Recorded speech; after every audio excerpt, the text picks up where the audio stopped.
Welcome to the Deep Dive. Today we're embarking on quite a fascinating journey, really spanning continents. We want to uncover the unique engine of innovation that is Silicon Valley and then, well, turn our gaze to India's tech landscape and ask that big question. Can that magic actually be replicated? Great question. Our guide for this deep dive is Raj Maduram. He's a real tech veteran, co-founder and CTO of C1X. And he brings this unique perspective, having grown up in India but spending much of his career right in the heart of Silicon Valley. Yeah, that dual perspective is really valuable here. So our mission, to basically distill the most important nuggets of knowledge about current tech trends, understand what really makes Silicon Valley tick, and critically, whether its incredible success can actually be replicated elsewhere. Yeah. Okay, let's unpack this. And just to kick us off, Raj shared this amazing personal story from his youth in India. It really highlights how far we've come. Imagine this. His first computer was a Color Genie computer. Okay. It had, get this, a grand total of 32 kilobytes of RAM. Wow, 32K. And 16 kilobytes of ROM. The screen resolution, a staggering 160 by 102 pixels. Tiny. You actually had to connect it to a television set just to see anything. And for storage, you literally used a tape recorder. A tape recorder, like a cassette tape. Yeah. You'd have to carefully dial in the record button just right to save your files. Oh, man. Now, just contrast that with the cell phone you probably have in your pocket right now. Right. Which boasts, what, 1,000,000 times more memory? And hundreds of times more resolution? It's unbelievable, the difference. But that early experience, as basic as it sounds now, it truly opened up his world to computing, sparked that lifelong curiosity for tech. And that sparked that curiosity. You'll see it's kind of a recurring theme in the Valley's story itself. So maybe let's start by defining Silicon Valley. Geographically, I mean. Okay, yeah. Where exactly is it? Well, it's this incredibly concentrated area. It basically extends from San Francisco up in the north all the way down to San Jose in the south. Oh. And within that, you've got tech giants just everywhere. Meta, Facebook is in Menlo Park. Tesla, well, their manufacturing's in Fremont, but they've got huge offices there too. Apple's down in Cupertino. Of course. And then San Jose, you find Adobe, Zoom, Cisco, just to name a few. It's a remarkably dense ecosystem. Dense is the word. And to really grasp the influence, let's talk about the sheer economic power there. Here's where it gets really interesting. Okay. If you take just a handful, just a few of the listed companies in Silicon Valley, their combined market capitalization is greater than an astounding $5 trillion. $5 trillion. Yeah. And just to put that in perspective for everyone, that figure significantly surpasses India's entire GDP, which was around $3 trillion back in 2021-22. Wow, that's mind-boggling. A few companies versus an entire country's GDP. Right. It really makes you wonder, how did this happen? What's the secret sauce behind that kind of concentrated wealth and innovation? Well, it's a story that's really rooted deep in history. But the key insight isn't just lifting inventions, It's more about how this concentrated, iterative innovation built this self-reinforcing loop of talent and capital. It's a blueprint for disruption that's still going today. Okay, so take us back. Where did it start? Way back, actually. Late 1800s.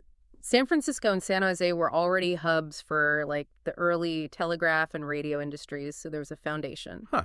Didn't know that. Yeah. Then fast forward to the 1930s, you see critical places like Moffett Field for aerospace and the Eames Research Center, home to the world's largest wind tunnel, setting up shop nearby. Okay, so aerospace and military influence early on. Definitely. And then 1939, the famous one, Hewlett-Packard, HP, founded in that Palo Alto garage. They were making audio oscillators initially, then radar during World War II. The garage story. Classic. Totally. But maybe the pivotal moment, technically speaking, was the invention of the transistor at Bell Labs in 1947. Ah, the transistor. Game changer. Huge game changer. This led William Shockley, one of the co-inventors, to found Shockley Semiconductor Labs in Mountain View in 1956, pioneering silicon transistors. But here's where let's say, the human element, maybe the first real taste of Valley disruption comes in. Okay.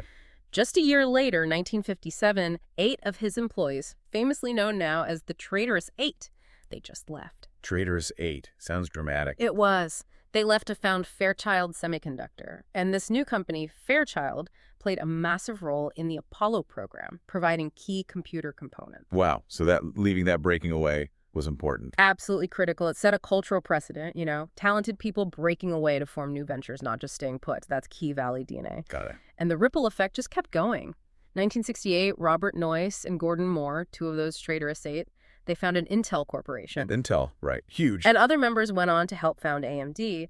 The foundations for the internet were also laid there. Stanford Research Institute became one of the 4 original nodes of ARPANET in '69. ARPANET, yeah, the precursor. Exactly.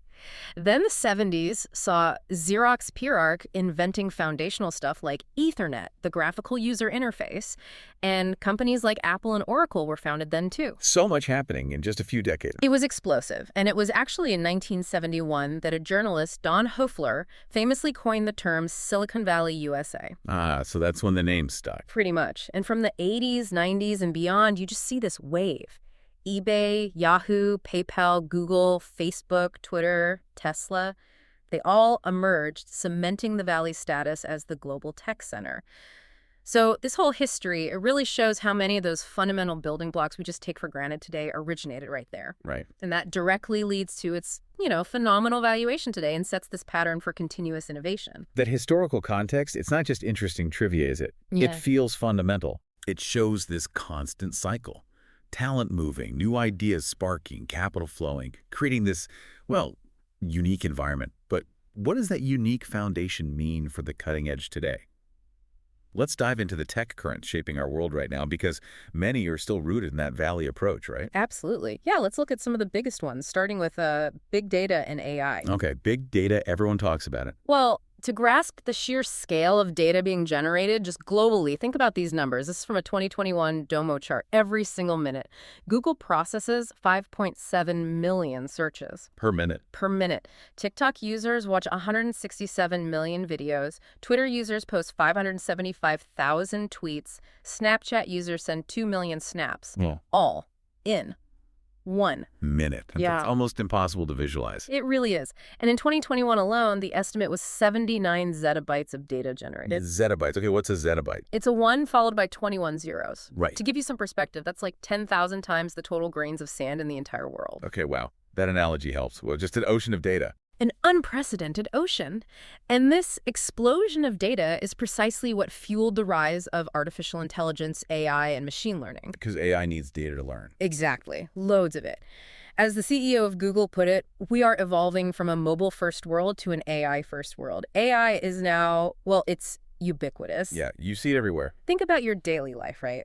Personalized food delivery apps suggesting, dosa or idoli based on what you usually order. Guilty. IPL score predictors, win predictors, personalized news feeds, social media feeds, targeted advertising based on your location, your device, spam filters, voice assistants. All AI. All powered by AI. And this massive amount of data means that phrase, data is the new oil or new gold, it's actually true. It's a valuable commodity. It can be bought and sold. Which brings up privacy concerns, obviously. Huge ones. Yeah, absolutely. And that's why you see regulations like GDPR in Europe, CCPA in California, trying to give users more control over their data in this increasingly data-driven world. It's a constant tension. Okay, so big data and AI, massive. Right. What's next? Moving on to another major trend. The electric and autonomous vehicle revolution. EVs and self-driving cars. Right. Now, electric vehicles, they've actually been around since like the 1930s in some form. Really? That early. Yeah, but it's the huge advancements in battery technology today. Batteries giving you maybe a 500-mile range on a single charge that have made them truly viable. Right, the range anxiety is decreasing. Exactly. And the projections suggest that within the next 10 years, EVs could make up 50% of total global vehicle sales.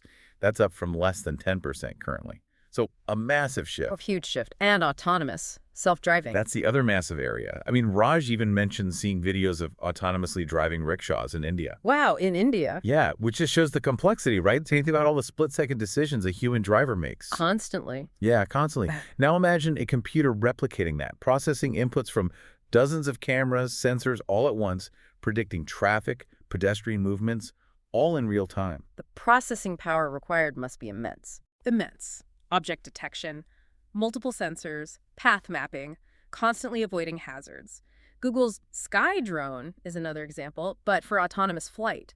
So this trend, It's really a profound convergence of transportation, AI, big data, and software. All comes together. It really does. And it enables concepts like transportation as a service. Companies like Uber and Lyft, they're envisioning future fleets of just autonomous vehicles. Right, no drivers needed eventually. That's the vision. And Tesla and Google, they're clearly key Valley players driving this whole transformation. Okay. What else is big? Next up, blockchain and cryptocurrency. Crypto. Err. Still a hot topic. And the underlying tech blockchain is really interesting. The fundamental difference here is decentralization, moving away from, say, a central bank holding all the records. Right, distributed ledger. Exactly. Imagine instead of one entity holding the master list, every participant holds an identical, unchangeable copy of the entire ledger. Unchangeable is key there. Crucial.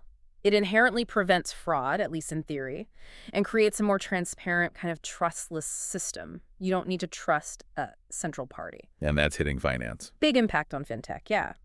Even traditional banks are now exploring and adopting blockchain tech for various things. And Bitcoin, of course, is the pioneer cryptocurrency built on this tech. Okay. Blockchain, crypto. Got it. This leads us naturally to another transformative technology, 3D printing. Okay, let's dig into this a bit deeper. Yeah, 3D printing is fascinating. Its essence is truly amazing when you think about it. You imagine something, you model it in 3D software, you translate it to what's called an STL file. That's basically the standard format that tells the printer where to put the material, right? Right, the instructions. Did you slice it into layers? And then this machine just produces the physical object right there in front of you, layer by layer. And the applications are just incredibly diverse. Education, manufacturing, even just everyday use at home. Well, for instance, Raj mentioned, say your lamp cap breaks. You could potentially find a model for it online, maybe on printables.com, download it, and just print a replacement. That's pretty cool. Fixing your own stuff. Totally. Yeah. It's really transformative. And we actually encourage people, explore open source kits. You can build your own 3D printer. Build your own. Is that hard? Well, yeah, it's worth noting it's not quite as simple as plugging in a regular paper printer. It often requires patience. You have to kind of battle with the settings and variables sometimes. It needs that hands-on tinkering mindset. The garage mentality again. Exactly. And what's truly intriguing on the industrial side are companies like Relativity. They are 3D printing entire rocket engines and parts. Printing rocket engines. Yeah. This drastically cuts down the number of components needed, from maybe thousands down to just tens or hundreds, which makes the rocket significantly more reliable and much, much faster to produce. That's incredible. Reliability and speed for space tech. Huge implications. Okay, and then there's the metaverse. The buzz around that is, well, it's undeniable. Almost feels like the next frontier for how we interact online. Yeah, it's got a lot of hype. I mean, Facebook rebranded its whole parent company to Meta. They're pouring massive resources in spending $10 billion this year, hiring 10,000 people just for this. Huge bet. And Apple and Google are also clearly very active in this space too, even if quieter about it sometimes. Definitely. So the metaverse, at its core, it's really about 3D spaces. We can kind of distinguish between virtual reality, VR, which uses headsets for fully immersive 3D experiences. Right, like the Oculus Meta Quest. Exactly. And augmented reality, AR, which is more about superimposing 3D objects onto your view of the real world, maybe through your phone or glasses. Okay, VR and AR. And Raj actually shared this cool early experience from his time at Yahoo. Way back, they created something called a backyard. A backyard. Yeah, it was basically a 3D corporate intranet. People had individual rooms connected by pathways, and it displayed users' Flickr photos. Conceptually pretty similar to today's metaverse ideas. Huh. So the idea's been around a while. Percolating for a long time, yeah. And the potential applications people talk about are vast medical fields, training simulations, virtual concerts. Virtual concerts, yeah. So there are still challenges, of course, like headset fatigue, making it comfortable for long periods. Definitely. My neck hurts thinking about it. Right. But Raj's personal passion is actually in 3D graphics and computer graphics, so that naturally fuels his keen interest in tracking how the metaverse evolves. Okay. So we've gone through the history, the incredible scale, the cutting-edge trends, all stemming from, or heavily influenced by, Silicon Valley. But that central question is still hanging there. Can India really replicate this ecosystem? And its, monumental success. What are the true ingredients beyond just the money and the smart people. Yeah, that's the million-dollar or maybe trillion-dollar question. Insights from Paul Graham, the founder of Y Combinator, are really useful here. He's thought a lot about what it takes to build a Silicon Valley. Y Combinator, the big startup accelerator. Okay. What does he say? Well, first, he says it's definitely not about bureaucracy. Government involvement often brings differing agendas, maybe not aligned with pure innovation. Success really requires tech-savvy investors who get the industry and aren't afraid of taking big risks. Okay, so less top-down government planning, more bottom-up risk-taking investors. Pretty much. Second, he says it's not just about building tech parks, those shiny buildings. Innovation isn't confined to physical spaces like that. Ideas often emerge from garages, coffee shops. Right, like the C1X prototypes you mentioned being built in Starbucks. Exactly, before they even had a proper office. So it's not about the real estate. So what are the key components then? According to Graham, there are three main things. First, talent. A really high concentration of exceptionally talented people, often graduates from top-tier universities like Stanford and Berkeley in the Valley's case. Kind of the IITs of the U.S. in a way. Yeah, you could say that. And crucially, these universities heavily emphasize research, not just education. They're magnets for brilliant minds focused on discovery. Okay, talent and research focus. What's second? Second is money, specifically from investors willing to take significant risks. They need to understand that maybe 80–85% of startups will fail. That's a high failure rate. It is. But the understanding is that the immense rewards from the few successful ones, the Googles and Facebooks, justify taking that risk across a portfolio. Okay, risk capital. And third? Third, young people. They are absolutely vital for their fresh ideas, their energy, their enthusiasm, and crucially, their willingness to take risks. They're often less burdened by existing ways of doing things, more eager to challenge the status quo. Makes sense. They haven't learned what's impossible yet. Exactly. That reminds me of Reid Hoffman, the founder of LinkedIn. He wisely put it, Silicon Valley is a magical location, which kind of underscores your point that its essence goes beyond just the geography. Absolutely. It's a state of mind almost. Right. And building on that, these Silicon Valley Minds principles, these can actually foster innovation anywhere. It's less about where you are and more about how you think. Let's break those down. Okay. First, there's vision. This means, challenging the status quo, aiming to solve real problems, not just aspiring to be the next billion-dollar company. Like the Google founders just wanting to make search better. Exactly. They weren't thinking about ad revenue initially. They were fixing a problem they had. And in India, this vision could be applied to pressing local challenges, governance, infrastructure, healthcare, whatever it might be. Right. Problem first. Next is innovation, which really comes from cultivating empathy, having a keen eye for problems that need solving. That leads to the new ideas, the societal change. Seeing the gaps. Then scale. Thinking big, developing products that can have a global impact, even if they start tiny in that metaphorical garage. Don't just think local. Right. And crucially, there's agile development. This is huge. Emphasizing iterative development. Release small pieces, get customer feedback, learn, improve, repeat. Yeah, constantly adapting. It's a stark contrast to the old waterfall model, where you try to plan everything perfectly up front for months or years, then do a big reveal. Which often doesn't work in fast-moving tech. Exactly. Collaboration is also key. You can't do it alone. Brainstorming in coffee shops, leveraging diverse input, working together. The ecosystem matters. Hugely. And this was maybe culturally different, embracing failure as a learning opportunity. This is a big one. It's not just about trying again. It's a fundamental cultural view where failure, if you learn from it, isn't a stigma. It's actually appreciated as a necessary data point on the path to success. It fosters resilience. Yeah, fail fast, learn faster. Right.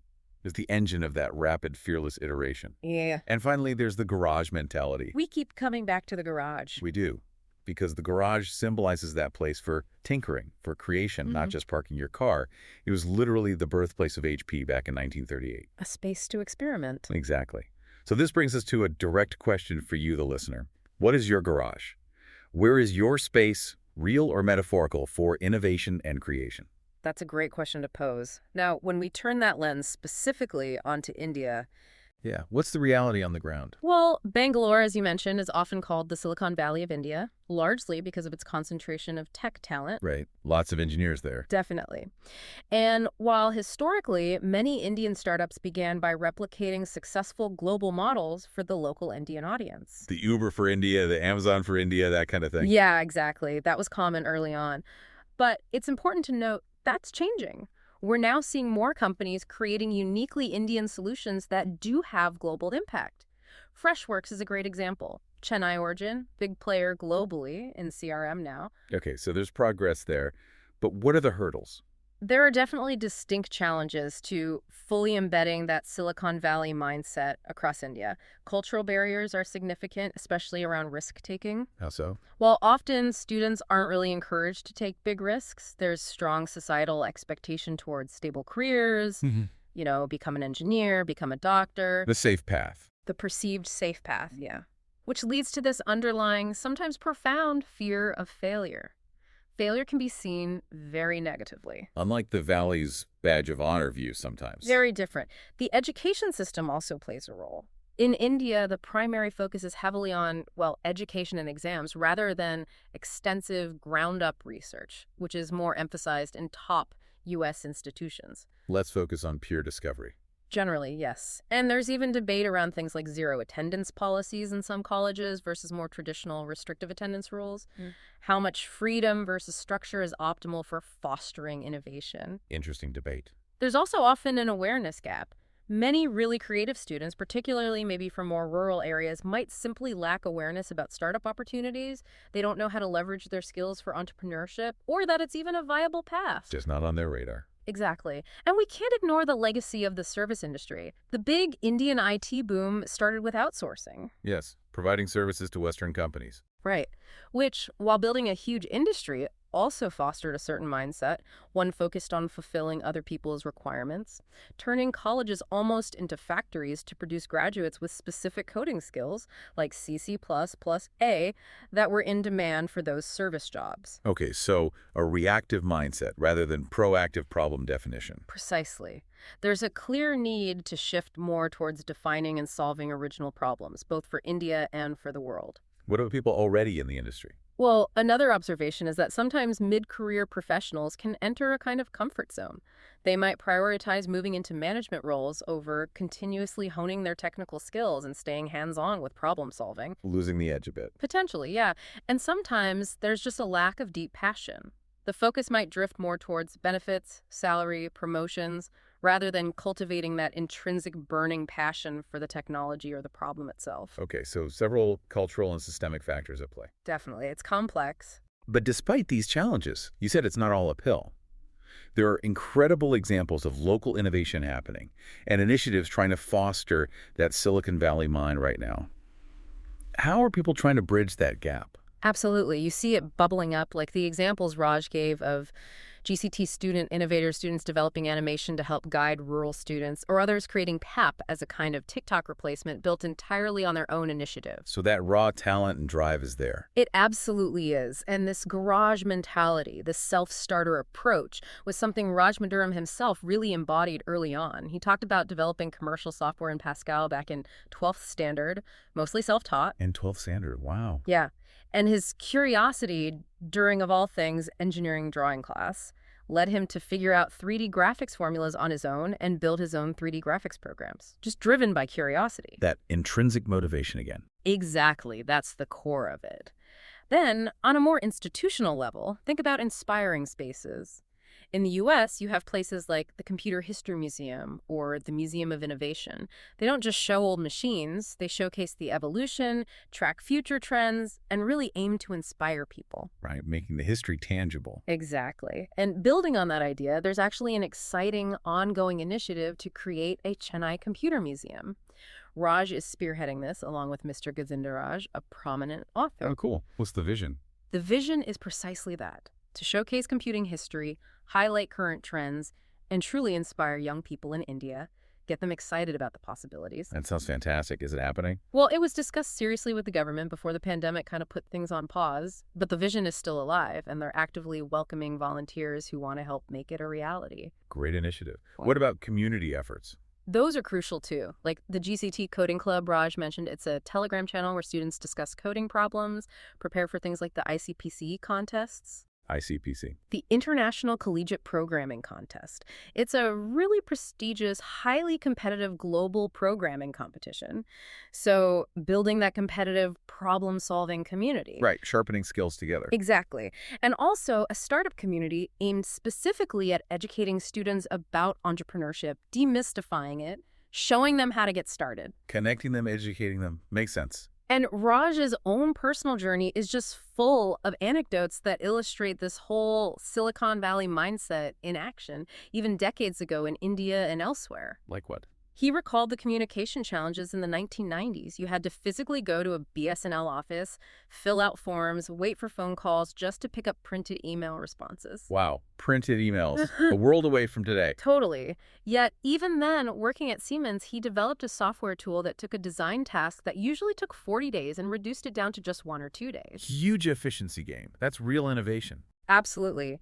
Driven by seeing a problem and figuring out a better way.